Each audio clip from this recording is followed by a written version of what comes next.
Every day, the fat controller came to the station to catch his train. "Hello," he always said to Thomas. "Remember, don't be impatient, Thomas.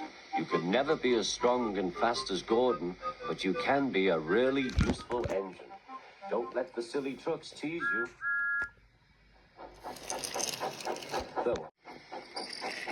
There were lots of trucks, and Thomas worked very hard pushing and pulling them into place. There was also a small coach and two strange things his driver called cranes. "That's the breakdown train," he told Thomas. "The cranes are for lifting heavy things like engines and coaches and trucks." One day, Thomas was in the yard. Suddenly, he heard an engine whistling. "Help! Help!"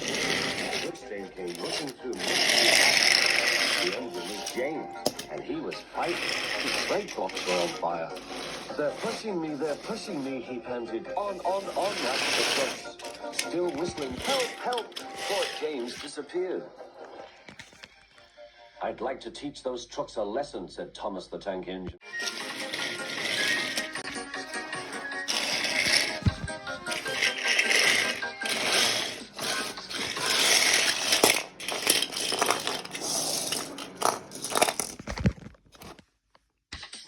Soon came the alarm. "James is off the line. The breakdown train, quickly!" Thomas was coupled on, and off they went.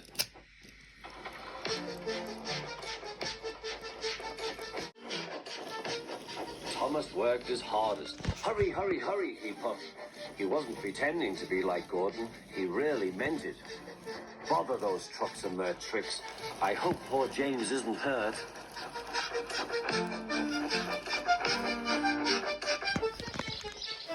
James's driver and fireman were feeling him all over to see if he was hurt.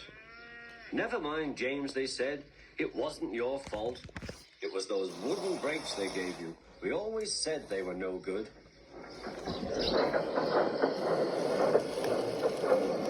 Thomas pushed the breakdown train alongside. Then he pulled the unhurt trucks out of the way. "Oh dear," they groaned. "Serves you right. Serves you right," thought Thomas. It's hard work, hopping backwards and forwards all afternoon. "This will teach you a lesson. This will teach you a lesson," he told the trucks. And they answered, "Yes, it will. Yes, it will." They left the broken trucks. Two cranes, they put James back on the rails.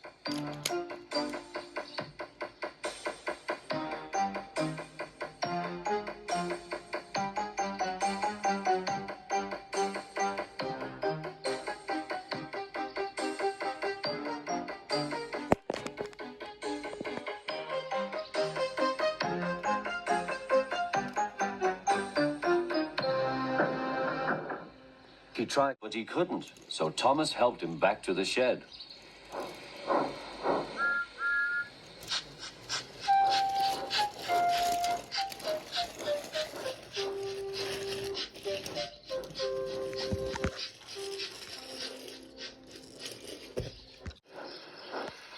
The fat controller was waiting anxiously for them.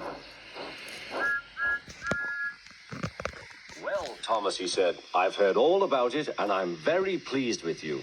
You're a really useful engine. James shall have some proper brakes and a new coat of paint, and you shall have a branch line all to yourself." "Oh, thank you, sir," said Thomas. Now Thomas is as happy as can be. He has a branch line and two coaches called Annie and Clarabelle. He puffs proudly backwards and forwards with them all day.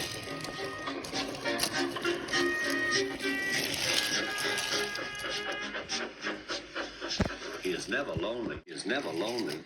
Edward and Henry stop quite often and tell him the news. Gordon is always in a hurry, but never forgets to say, and Thomas always whistles, "Peep, peep," in return.